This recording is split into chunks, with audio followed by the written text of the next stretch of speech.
see. Whoops. I think we've got the wrong internet here. Okay, so that lead-in just stalled. I think it's because I didn't have the phone by the window, so we had a slow bandwidth. Hopefully that solved that problem now.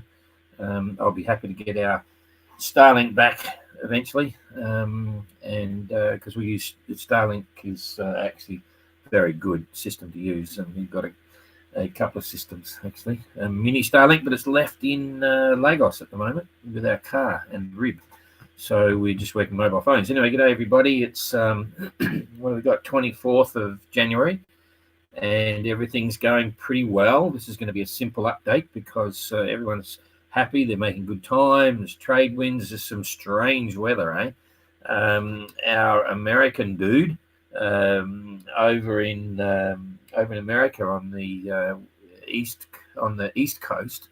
I'm not sure exactly which port he's in. I think he's in Carolina way, maybe as far as Florida, because our other Australian that's sailing down to Antigua is out of Florida, Cape Canaveral port there or something. I forget now. Sun Bear coming down to Antigua. He's about to set off, and then our other guy is in a snowstorm, snow in. Just the weather's nuts. And the same on the other side. I saw in the Gulf of America, which used to be called the Gulf of Mexico, but we don't talk about politics, has got snow. It's just nuts. And when you look at the tracker here, in fact, I'll come on now. I'll just show you what's going on here. We're up in Les Sables d'Olonne, so you're on the tracker right now. If we just, there's the fleet, but we'll just digress because the Vendée boats are coming up here to Les Sables d'Olonne, and here it is here. The weather's just crazy.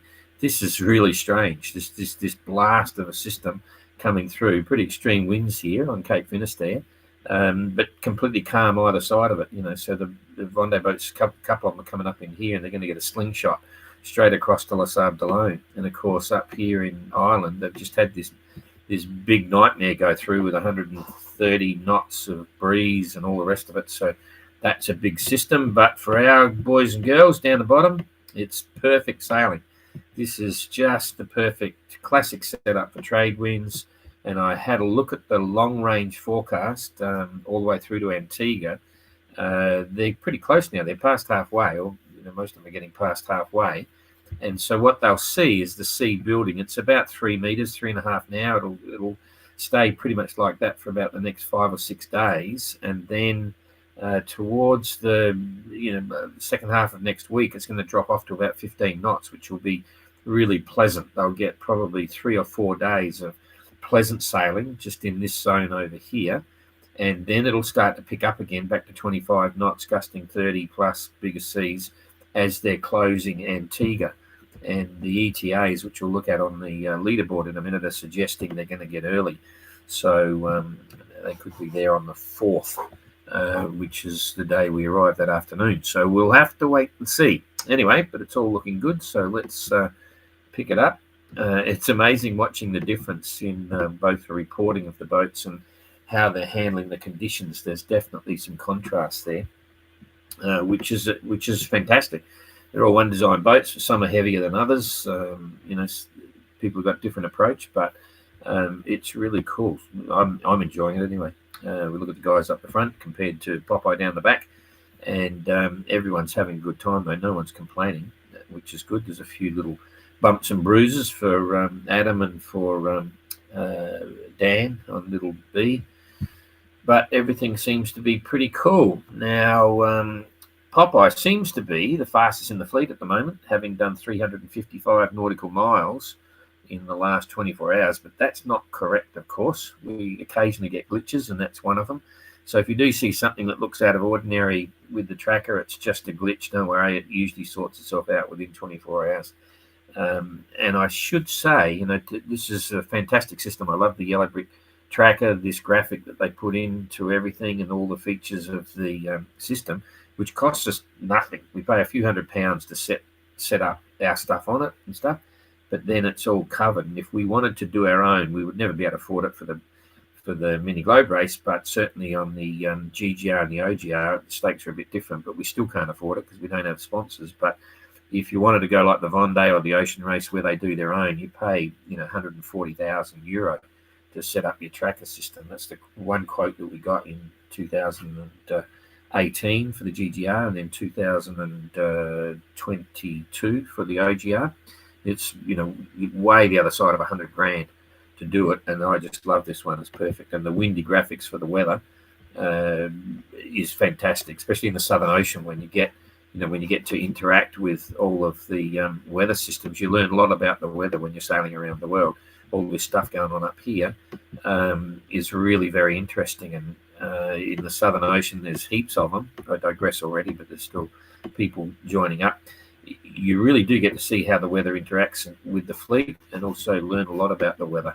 Going through the trade wind route, it's a lot less pressure gradients. The pressure systems are wide open, so you don't see the highs and lows coming through. It's more or less a gentle isobar change on all of this stuff. So, but nonetheless, it's very easy to understand with these graphics.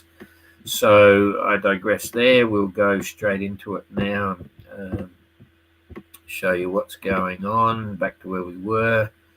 So here we go, and I'll run a video. I'm going to run the fleet as a video. When I finish this lot, I'll backtrack and back to the start, and you'll see a mobile race. So look forward to that in a minute, just to see. And it's interesting watching the different courses they're taking, but they're all heading direct to Antigua right now as we speak, and Popeye's making 5 knots.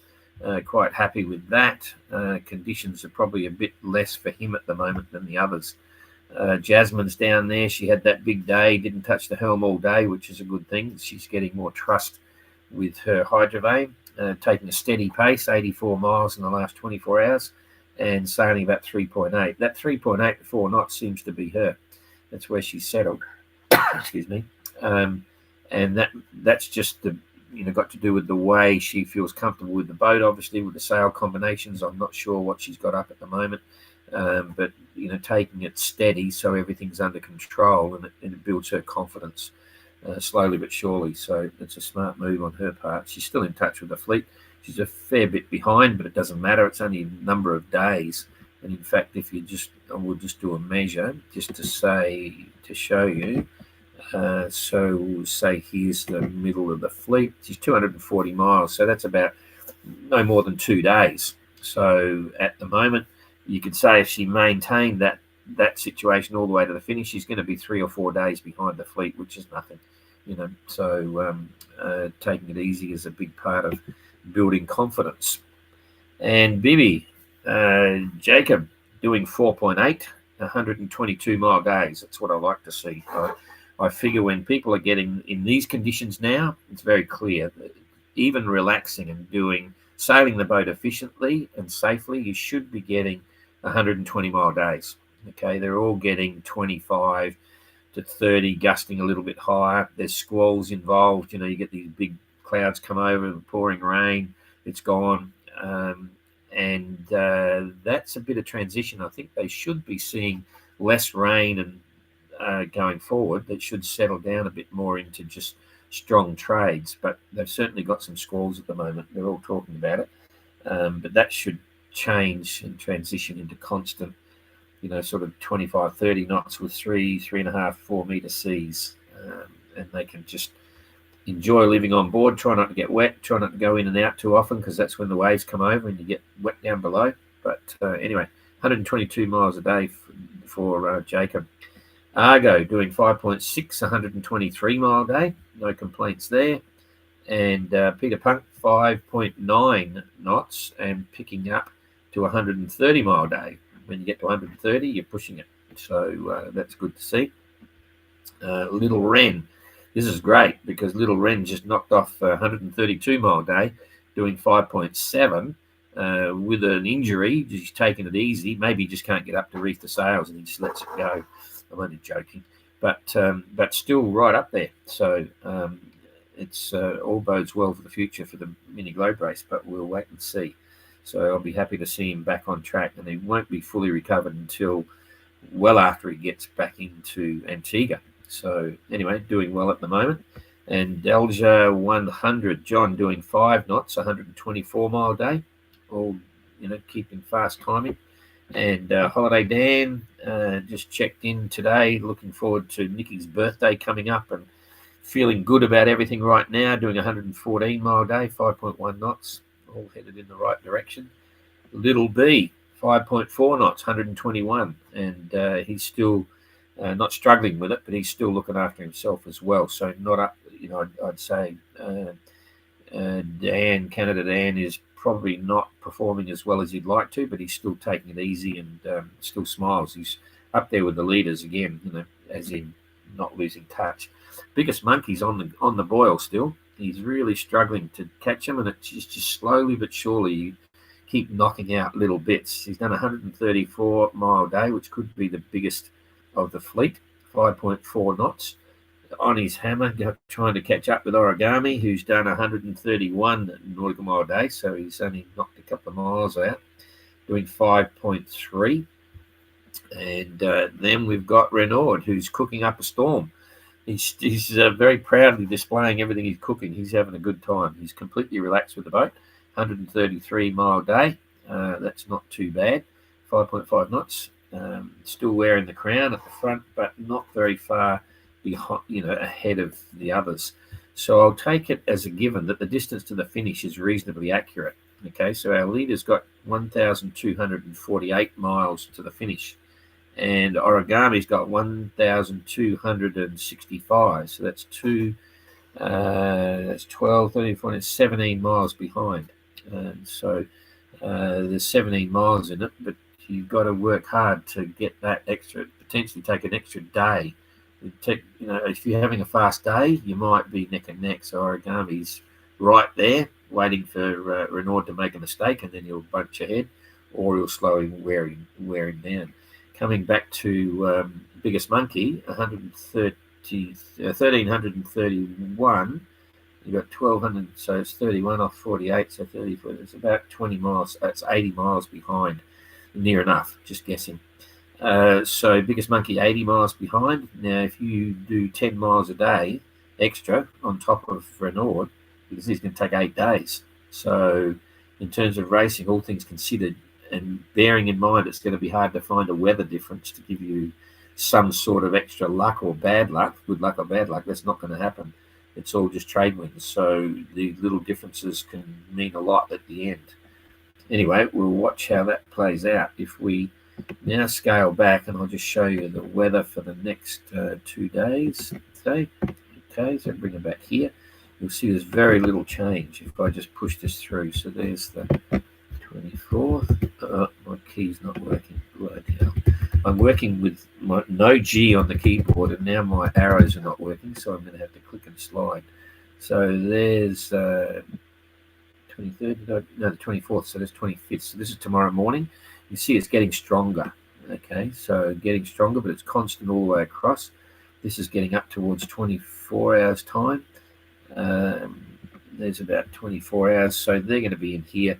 So there is a bit more breeze down here, but they're running along the top of this. So I would suggest it's just going to be more of the same and possibly turbulent, because they're on this top area where it's a bit fluky.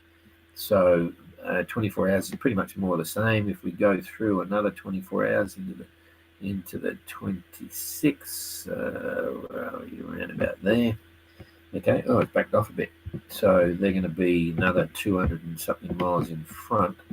By then, at 600 miles, they're just going to be only down here. So yeah, so it's pretty much more of the same. That's 2 days ahead. Here we go for 3 days ahead. There's 3 days ahead. It's the same. 4 days ahead. Boom. 4 or 5 days ahead. It's more the same. About there, you're going to start to see they're coming into this quieter zone. It's going to get quiet. So they'll get, this will be fantastic sailing for them. That's on the 29th. So that's 5 days ahead. So in about 5 days, they'll have very pleasant sailing. So they're going to still be rocking and rolling for 5 days. And this will be 15 knots, gusting 20. The seas will drop down, probably down to about 2.5. Let's see what the waves are looking like then. Oh, no, so the sea staying there. Okay, so it's still showing 3 meters. So they have the sea, but they'll have less wind, so at least they can open hatches and they might not. But then it gets tricky because you think the wind drops off and it gets better, if the sea's there, you just don't know when you're going to get a surprise wave. So it can get very more probability of getting water down below when it backs off than what you have up here, because now they keep everything buttoned up because it's pretty obvious. Anyway, that's all looking pretty cool. So now let's do a video run, and I'll try and show you what's been happening. It'll be a replay of the video. So what you do if you want to do this, you go to the bottom of the tracker on board the computer only. You don't get this on your phone if you're watching this on the phone, and you'll see there's a scale here. You just hit that little triangle, and this will get you the speed that you want to replay it at. So I'm going to put it back here somewhere.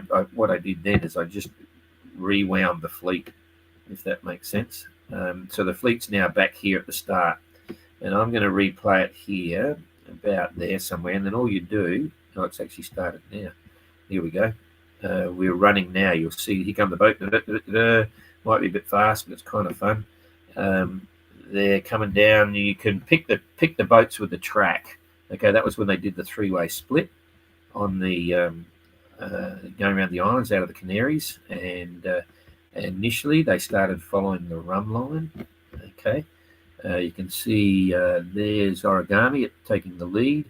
You've got that was Argo right off the. I think it's Argo. Yeah, I remember the colours now. In fact, if I can put them out, no. So Argo's right to the south, and he's going to cut right across here. I think it is. Here comes Peeler. She's going to take the northern course, and then that's Origami way out in front. We've got Popeye and Jasmine down the back here on number 2, crossing over each other. Then you've got Argo and Peeler. Oh, that's Argo up there. This one, I forget who's the green one now. Oh, jeez. It's like playing Snap with cards. Anyway, you can see these 3 all line abreast. There's 4 there. That was Neil's as well. So you had everyone up there having a go. Renaud and so on. We're starting to run out. You can put this to music and do a race call if you've got all the bits in front of you, and you can see what's going on. We're nearly getting to the end. This is just more to show you what you can play around with if you feel that way inclined. You can't show the weather. You don't get the weather overlay showing you what's going on. Popeye's starting to wander around a bit back there. We missed that, and then Peeler and Argo starting to come down. So that's it. Boom. So that's how you replay it. Okay. So it's gone back again. It'll replay again. So you can play around with that anyway. And if you want to speed it up, you can just slide that forward, and you can make them go really fast. So that's speeding it up. Okay. That's the button here. And if you want to slow it down, you just drag it back here, and you can really slow it down. You can actually then enlarge it, so you can look at all the fine differences. And at any time, you can you can actually see the date and time that they're at those positions. We use this sometimes for checking anything if there's any disputes. So this readout here is giving you the exact date and the exact time on UTC. So if you wanted to see who's first underneath Cape Horn or first around something or other, you can replay everything and play with the various buttons. That's your speed there. You can play it in reverse as well. If I go back here, once you cross that line, you're actually hang on, where do we go here? You're actually starting to play it in reverse. But anyway, you can freeze it in time and place, so you can see who's first across or first around something or whatever. Anyway, we'll come back here now and get off of that. No, we won't. I'll wind this through, get them back here. Boom. So we're back. I wanted to have a look at the leaderboard before we get too far removed. Once we check the leaderboard, I can come up and check questions. Here we go. So we've got leaderboard here.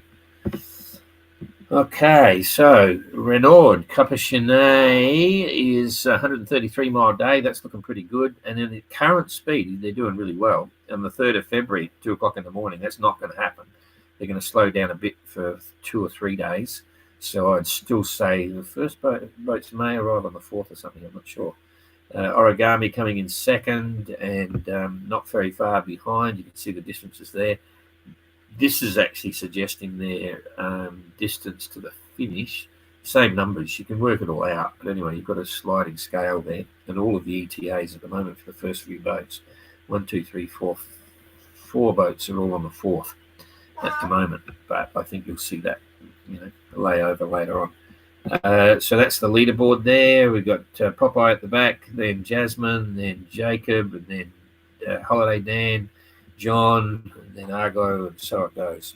Okay, so no real surprises there either. All right, we'll bring it back here and come back to me. One thing I just thought I'd show you, I don't know whether we've shown you this up close. This is actually the YB3. This is the one that's giving us all this position data. Okay, it's got a rechargeable battery. Rechargeable battery. Unscrew that. These are completely waterproof. They're like the military grade rugged spec. You can throw them around. They give off the position that comes on the tracker. We can control each one of these from our computer here. Jane has a console or just a software package on the computer, and we can dial into any of their units and send a message to them. And when we send their individual unit a message, it starts beep, beep, beep. They know there's a message. They can pull it up and read the message. We can do that to individuals or a group or all the fleet, send them a broadcast message. They can also, this is the keypad. It's not a generic keypad. There's only these 4 buttons in the center. Okay. Using that, they can actually send us a message. Okay. And on a 4-hourly position update with one charge in here, it'll give the positions for about 4 months. It's nearly 4 months or something. So it's a fantastic safety aid as well for the GGR or anyone. If they get into a life raft, an EPIRB the distress beacon will only last about 48 hours, especially if it's cold water. If it's warmer, it's longer. But if you take one of these, it'll keep going forever. So not only do you get an accurate position, you can send messages two-way, and we can alter that from the console and bring the 4-hourly position back to 1 hourly, half an hour. If it's ever a distress situation, we bring it back to 15 minutes, so we know exactly where they are every 15 minutes. We can monitor the battery situation on these as well. If someone we can call up the console and say, "Oh, they've only got 50% battery left," and tell them a message, say, "Oh, there's 20%. Hey, charge your YB." They're usually stored outside in another capacity with another cover and stuff strapped on out in the cockpit somewhere, and that gives a clear signal to the satellites. If it's getting a distorted signal, what happens is if there's some restriction there, like aluminium foil or something like that, it'll keep trying to send the signal, and it can flatten the battery pretty quickly. So it's important to have a good signal. But we've run tests on the 580, and they will actually run quite regularly down below. In the GGR, the guys usually keep it down below because you don't want to have it sitting outside for 8 months, whatever. And then they work really well. But occasionally, we're using that for messaging. They have a hardwired unit which is outside, so but we leave these on for messaging. So that's it. Yeah, they're really quite cool units. And other events, these are really popular around the world. Like the Vendée Globe use these for their positioning, but they then take that raw data and put it into their own developed software graphic map, which allows you to have a lot more different systems and so on. But we don't have the budgets for that, so we're happy with what we got. Okay, that's me done. I'll just check the question notes. Please remember to like and subscribe and so on. We think we've been dudded on our algorithms for Facebook. And what's happening, I think, is because we're not generating many of our own posts, but we're sharing other people's posts, the algorithm believes that we're not a worthwhile site. So it apparently might not be sharing our posts around as well as it could do. It's the first time we've sort of really noticed this, because when we're working with the GGR or the OGR, we're actually producing all the posts. We're very rarely sharing posts onto our page. And of course, as you know, all the entrants in the MGR and the Transat can put out all their own posts, do whatever they want. And we like to share that onto our site because it's a good way of you getting to have a look. You can also go onto the website, which I showed you yesterday, and go to the page that has all of the Facebook pages there as a web page, and you can just scroll them up and down. You don't have to move around a lot. But I think we're getting hit now because we're not producing enough of our own. And also, Facebook doesn't like YouTube, their competitors. So when we keep producing all our stuff and just sharing that, like the videos that we share onto here, again, that's something that goes against us on the algorithm. When we're doing our lives and everything, and we do simultaneous, it goes live onto Facebook and onto YouTube. It's not a problem. But we're sharing a lot of stuff that Rob's edited onto YouTube, and Jane's doing some as well, and we share the YouTube stuff. So we're getting a bit hammered there. So you can help us get rid of that, make the algorithm say, wow, this is a good site, just by pressing the like for the site and following for the site and putting an emotion on a comment or making a comment in the comments, right? That then tells Facebook that we are an active site, and they might spread us around a bit more because we've got more than a few of our followers saying, oh, I'm not seeing your post, I've got to go looking for them now. So quite interesting stuff, the world of high tech is sort of. Hey, John, 10 inches of snow in northwest Florida. Holy dooly, that's bloody nuts, eh? So yes, global warming, no doubt. Anyway, we're doing our bit. It's not too bad. These are boats that have a lot of fun with very low impact, and they're quite sustainable. In fact, we had some discussions about using hemp for the cloth instead of glass, and there's different types of epoxies, and we may look at that later on. But anyway, yeah, that's crazy. Record snowfall for Florida, global warming, yeah. Face blue, smiling. Face blue, smiling. What's that? That's Jane. Face blue, smiling. Is my face blue? I don't know. Anyway, hands yellow, heart red. I'm getting all these codes now. Okay. Adrian, hi, Don. Can you talk about how to take the keel off and put it back on? Do you use mastic, then clean it off later? Oh, it's a tricky one. Everyone's got a different idea, and honestly, I never took the keel off tracker. When we shipped it back from Antigua, we used 7-star shipping, and it's keel on. In fact, I left the rig on as well. I was on deck cargo. Another one went down below. They took the rigs off. But I had a plan, and certainly when it went on, you've got a sealant there. And I actually bought 2 of they're very fine wires, like a piano wire, with granules of diamonds on it. Right? Sounds expensive, and they're not cheap, but they're not expensive. They're about, I don't know, €15 or something, with 2 rings on it. And the idea is where the flat keel plate meets the base of the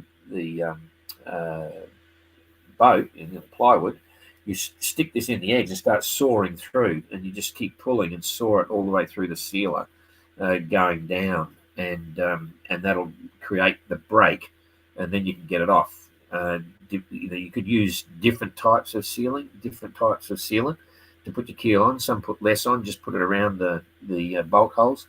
There's a whole bunch of bolts. So the keel is very super simple, but touch wood, reliable and not complicated. You've got stainless steel bolts going through onto the beams in the sole there, on the bottom of the hull, big backing plates, big backing washers.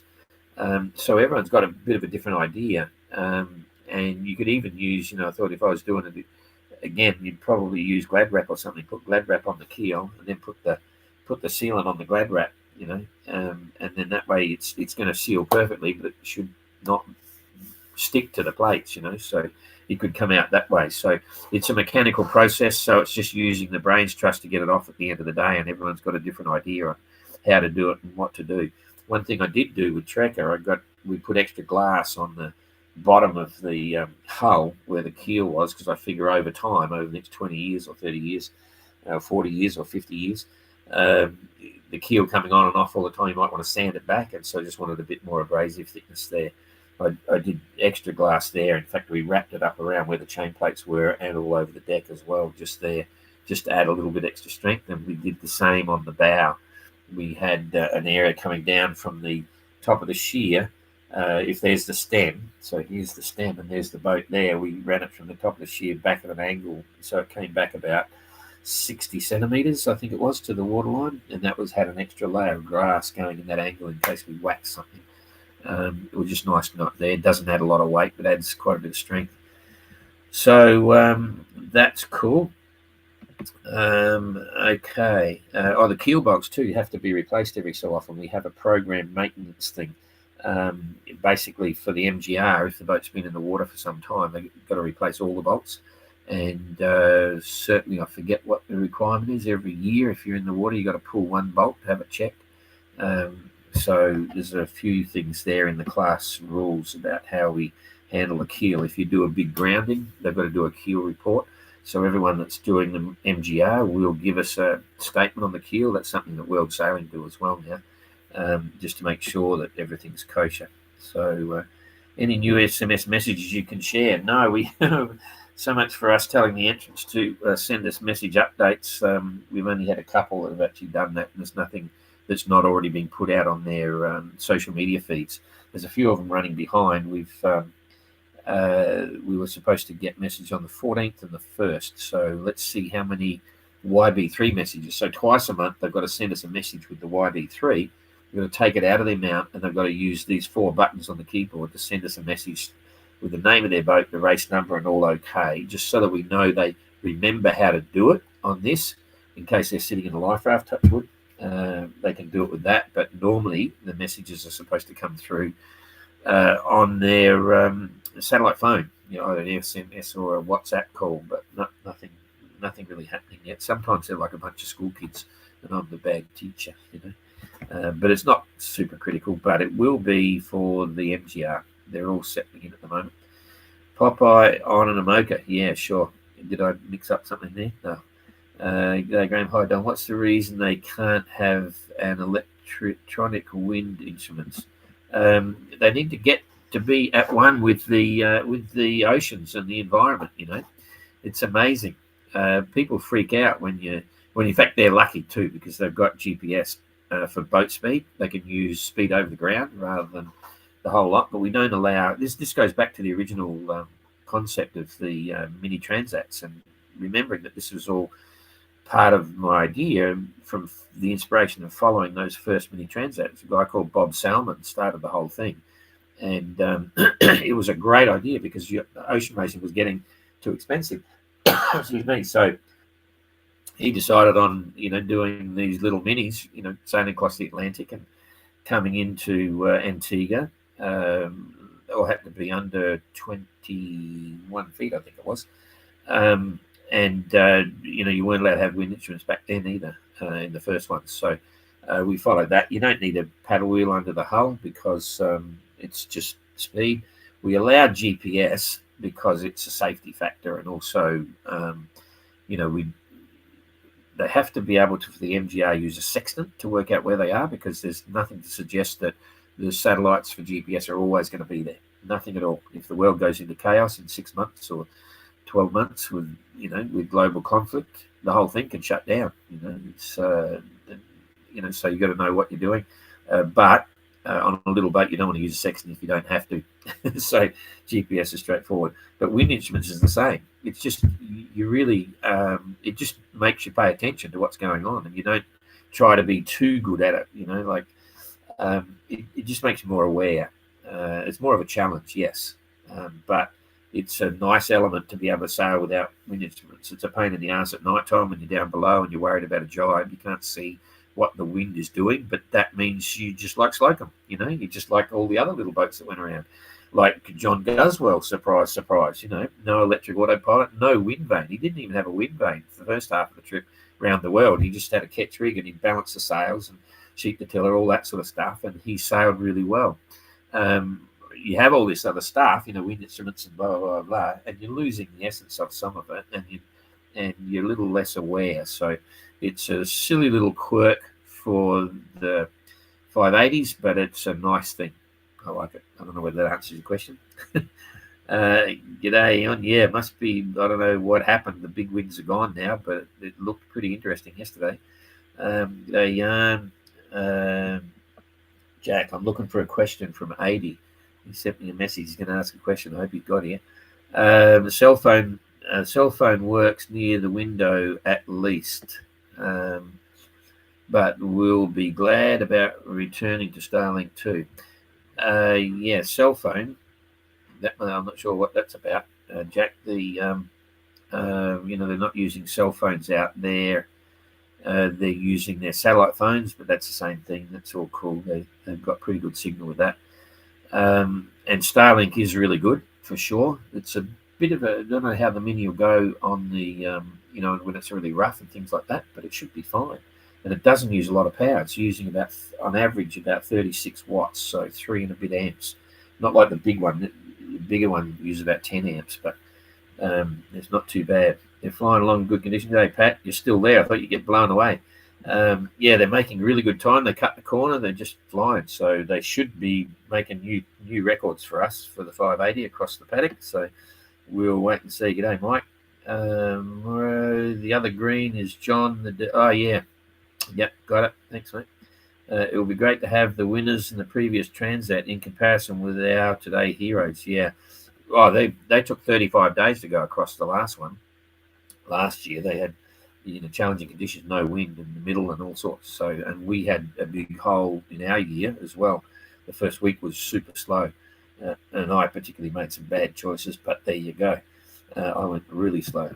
Mark, hi, loving your coverage. Thanks, Mark. Do you have a rough idea of how much it costs if you build yourself to build and equip a 580 ready to start the Transat? Okay, to build your boat, you need about 35,000 euro. This is in Europe. Okay.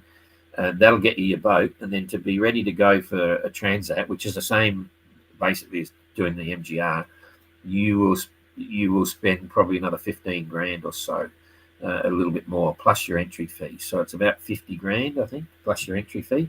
The interesting thing is there is now, there's a couple of boats that were sold. In fact, there were a lot of boats sold from the last Transat. The first Transat, I think all of them were sold. And the first one, yeah, all of them sold. And then after the second Transat, a couple more were sold. And one boat in particular went ridiculously cheap. It was really sad to see, but that's life.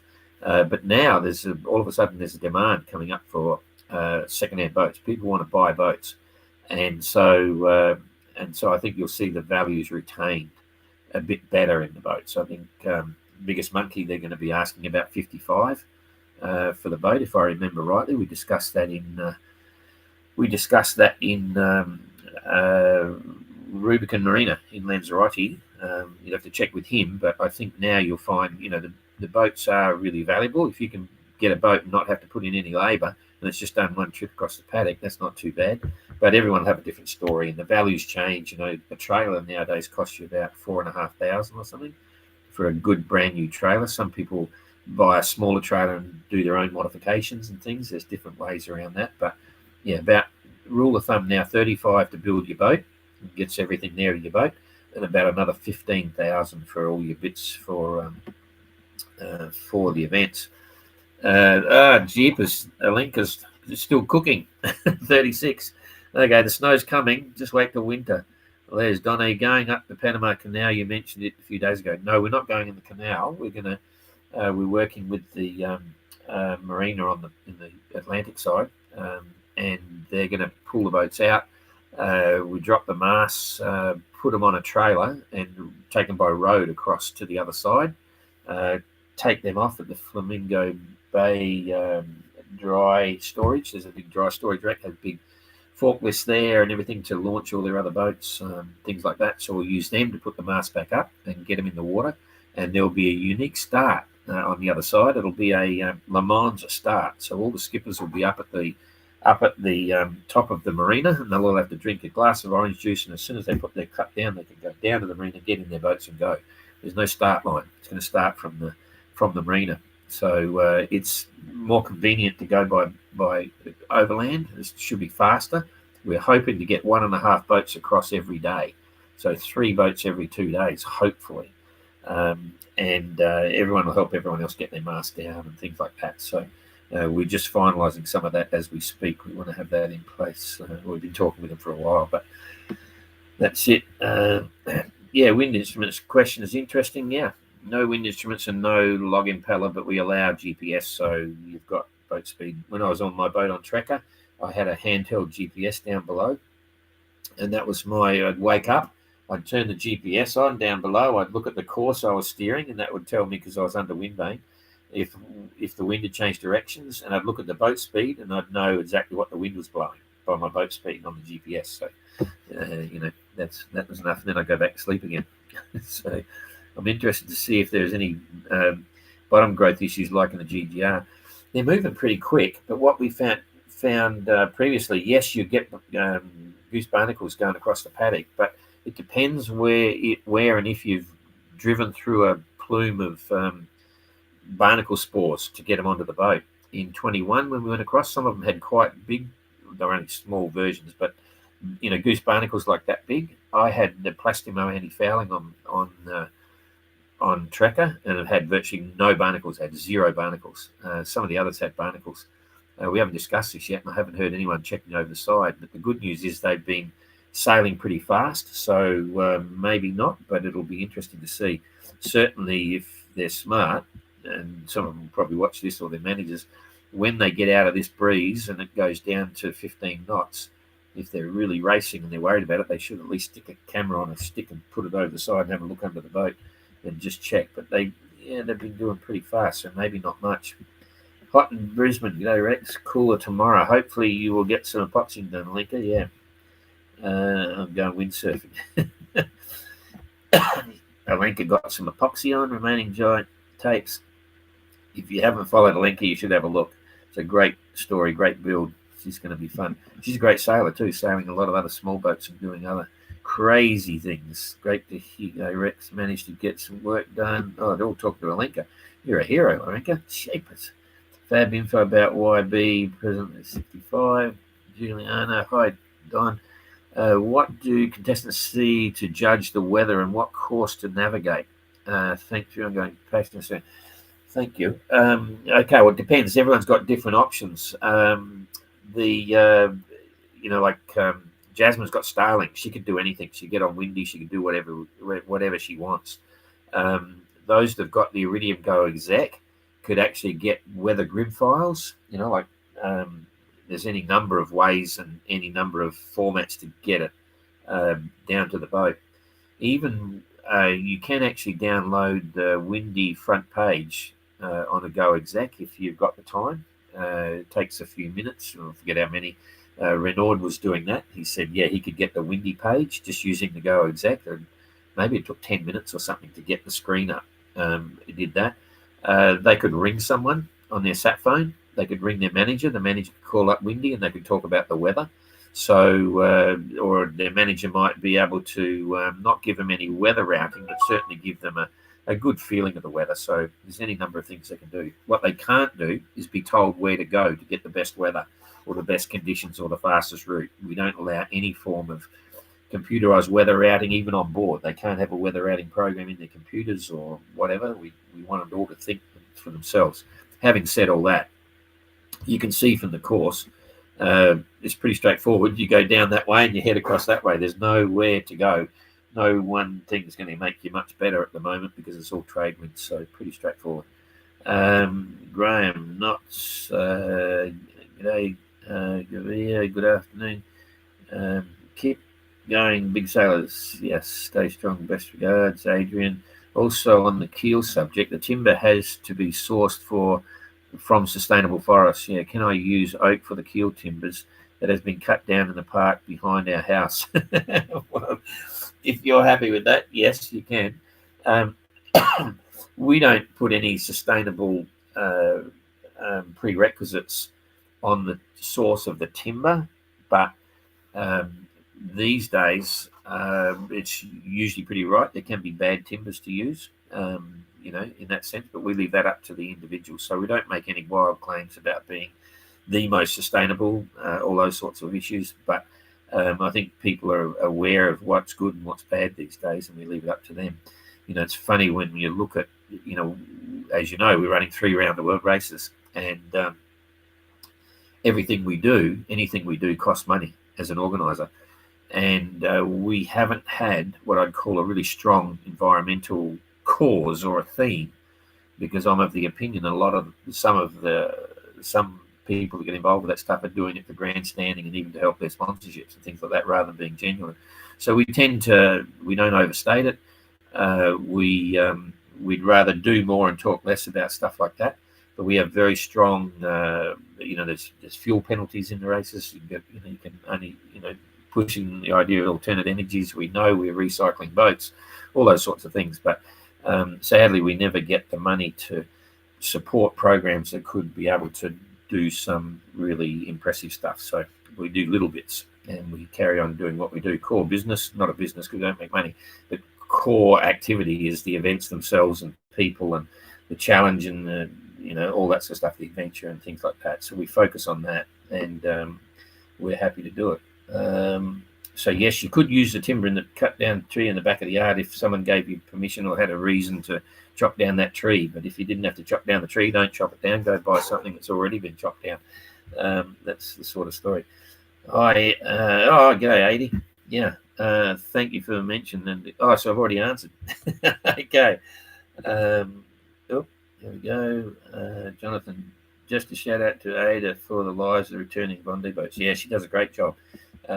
She does a great job, and stand by. She's building a new website at the moment to promote her cause. So she's an onboard reporter. Basically, she's been working with us for many years, 7 years or something, on all our events, and she does a great job. She's really a very pleasant person, got a good voice, a style, and it's always fun. And she picks the human side. I'll sometimes pick that side, and we're always arguing, but it doesn't matter. And she's moving into regattas. So if you're a boat owner, say you've got a 60-footer and you're doing a swan regatta or the oyster regatta or whatever, she'll come and get on your boat and she'll film and photograph everything that's going on while the boys are racing, the boys and girls are racing. She can do it from a rib, do whatever, and she charges for that service. And then if you're running an event, she can come and be the live person on the event, do the lives, do the photo galleries, do all the bits. So she's going to try and earn some money from it now, which is a good idea. So, but I told her she can't charge us. She's got anyway, building Sector 5. Yeah, g'day. Sector 5 Atlantic Challenge. Yeah, it's going to be the 100 challenge, which is really cool. Oh, this is the time. In 2016, they did 22 days, 13 hours and 43 minutes. That's because you're faster than a 5.8 because you're sitting on the top and you just get blown along. Joke. The Sector A's are really cool. So Yanis runs that. That's they call it the 100 challenge. A bunch of smaller boats going across, and there's quite a few next year, I think it is. Hey, Christine, Alenka, hi Rex. Do you go windsurfing? Oh, you're having a chat. Okay, I won't talk about that. Could be something happening there. Have you mentioned Citran recently, John? Not yet at the moment, but we will be doing more of that when they get to finish, because whenever they finish anywhere, they've got to take a photo of their Citran bear. They've got a little bear. Where's the cheapest? My little bear is not there. Okay, so Citran's all about Alzheimer's, Parkinson's, dementia, and more importantly, or the main focus is motor neurone disease. And we've been involved with it for a long time. We do things, mainly to bring up public awareness. They're our chosen charity sort of thing, and it's all really cool. But yeah, they've all got, you probably saw, they've all got the little Citran bears, and they've got to take a picture of that alongside their GPS every time they finish somewhere. Oh, here's my teddy bear. There's my Citran bear. Jane's got one too. This one is from the 2018 GGR. This was our office bear for the 2018 GGR. This one is a stife bear, not just an ordinary bear. Now, if you're into teddy bears, this is a stife bear. Might look simple, but they're actually quite sophisticated bears.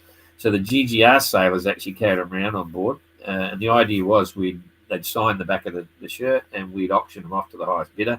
But it didn't really work that well because they always fall in love with their bear. Have we got someone's bear there? Okay. Okay, this is number 34. Anyway, and so often we'd never get the bears back. Yeah. Kirsten's bear here. Anyway, this is Kirsten's bear, right? Number 53. It's a bit of a whole story with that. But anyway, in the OGR, we did the same, and we tried to get the bears back to get them auctioned, and then we never got any. they mutinied. But anyway, long story. And anyway, and we've got the little bears for the little boats, the little minis. So all kind of fun. But yeah, you can get onto the Citran site and you'll learn all about it. And dementia's a big thing. My mother passed away with dementia, and it's probably the way I'm going as well. And it's a growing phenomena. So Citran's pretty cool. They're based in Sheffield. Oh, and just got their mini bear. This is the little mini bears that they all have. So Citran, and they've got a big 580 on the back of them. So that's it. Boom, boom. Okay. This is turning into another long one. I was trying to keep it short today. Hang on a minute on this one. Have you mentioned? Okay, the partnerships with e-propulsion is a good test for hydrogeneration. 1 year test. Yeah, I'm a bit biased, I suppose. I chose an e-propulsion outboard for Tracker, and they ended up giving me one. Right, I was going to buy one, and they ended up giving me one. So I've declared my interest there, and they came on because of that. They came on board as a partner, and the reason I went with that was because at the time everything's changed a bit now, and I'll say that with respect because I don't know how different it is. I haven't followed it, but back in 21, the e-propulsion battery, first of all, was a lot bigger than the other brands, right? And you could use hydrogeneration as well to recharge. It's not fast. It's not a big water generator or anything, but it is valuable if you've got it. And that's where the idea came from. That first of all, we allow them to race with their electric outboard. So if they're becalmed and they've got power, they can use their engine and go for it, right? Because it's an interesting formula to work out how far you can get, either going fast, slow, how you can get your charging back into the batteries and charge your batteries while you're at sea with your solar panels and all that sort of stuff. And that will come into play. The leg from Cape Town, not Cape Town, the leg from Panama through to the Marquesas, they're going to be becalmed for sure. And if you manage your power systems well and you can use your outboard, you can get a racing advantage. It's going to be quite interesting to see how it works. And so if you look at John and Popeye were the best ones. They've got that very outboard. They've got two of the batteries. We allowed you to carry two batteries. They've got it set up so those batteries can be tapped into the main system to power the boat, and vice versa, or back the other way. And that you can use that to your advantage. It's just an interesting story then to see how impressive the electric outboards are. And then now there's the Remo, whatever it was, that really narrow foil-shaped one. But e-propulsion have got something looks very similar. I'm not sure who came up first, but it's smaller, and I doubt whether it's got the capacity to give a huge boost. You can charge it on board, but it doesn't. I'm sure it doesn't have the hydro power. We don't allow water generators on the boat, right, on the 580, like a proper water generator, because that would give too much power and start to do not quite perpetual motion, but it's too crazy. So we only allow solar panels and wind generators. Wind generators have got a size restriction, and the solar panels are capped at 200 watts, and your battery capacity on board is capped at 200 watts as well. Now, 200 amps as well. But we do allow the engine batteries, electric outboard batteries, to carry two. And so then Argo has got a bigger outboard, because we now say minimum of 1,000 watts, right? But we don't specify a top end. So he's now got two bigger batteries on the boat, which he could use to his advantage as well. So it goes. Anyway, you're quite right. Okay, I'll keep this a bit short now. Oh, it should be nearly to the end. Okay, other rowers, the same area now as the 580. Oh, I meant to put that map up. I'll do it, or the chart up. I'll do it tomorrow. To be quite honest, I haven't looked, but I doubt it, because most of the rowers are getting close now, and we're only halfway. So they might start to get into the tail enders in the next day or so, but I'll grab that tomorrow and I'll put it up. Sorry about that. I said I was going to do it today, and I never did. Hi, done. I skipped a bit then. Get over that. Just give them two bears in the beginning, one to auction, one to keep. Okay, there we go. Another electric van, quite a sleek design. Yeah, it is, but it's not got capacity. So I haven't seen the numbers, but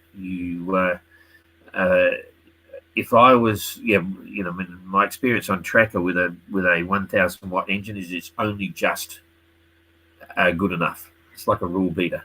But then again, if you've got wind, you should be sailing anyway. So it's still the same, but it still works. 1,000 watt is okay. And then you want battery capacity, because it doesn't take long to move them out. But then again, the Remigo, E-Propulsion has one, exactly the same sort of concept. It doesn't look as if it'll have the same capacities, but it's cool. It's simple and slick. I'm surprised at how often the skippers are leaving their outboards on the back of the boat. Jeepers! As soon as I get out to I only did a couple of races, 2 legs, but as soon as I get out, well before it started, it's off the back of the boat, put it away, pull it apart. The battery, I had a case for a bag for the battery, which is padded so it wouldn't bounce around, and I had a bag for the leg and thing. I put it in the bag and get rid of it off the back of the boat. Some of them still got them there days later. Quite interesting. Okay, I think we're done. That's another long one. Jeepers, I can't talk. See you later, everybody. Thank you. If I hit that, it should no, the wrong one. Oh, I want to hit this one. Okay, that's it. Witness history in the making. The McIntyre Mini Globe Race 2025. I'm not sure. Small boat, huge adventure.